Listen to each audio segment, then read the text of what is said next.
భారత ప్రజాస్వామ్యానికి విచ్ఛిన్నతకు కారణమైన బాబాసాహెబ్ అంబేద్కర్ గారు బ్రిటిష్ వాళ్ళతో పోరాడి దళితులకి 2 ఓట్ల పద్ధతిని తీసుకొని వస్తే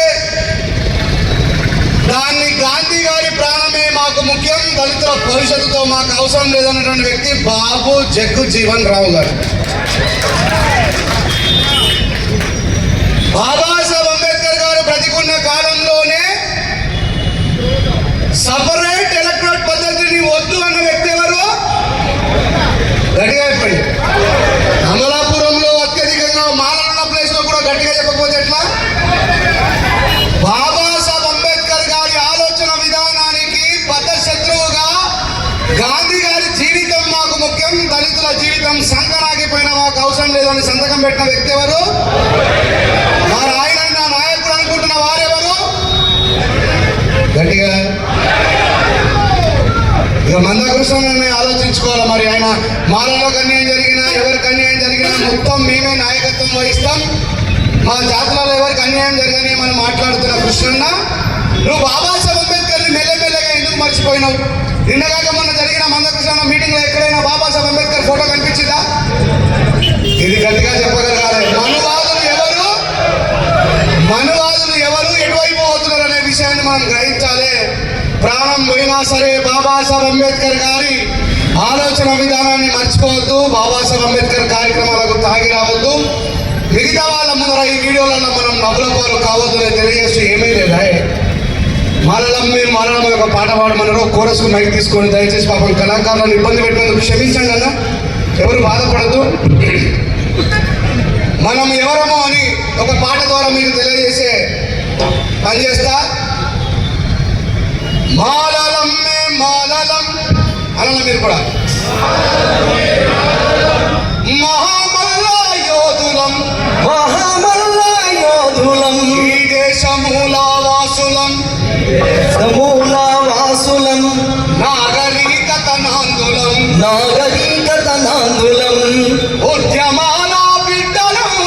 ఉద్యమాల బిడ్డలం అస్తమించని పొద్దులం సకల జనుల హితము గోరి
నిజంగానే మాలలు దోపిడీదారులు దొంగలు అయితే మేము నేర్చుకున్న విద్యని మా దగ్గరనే పెట్టుకునేటోళ్ళం.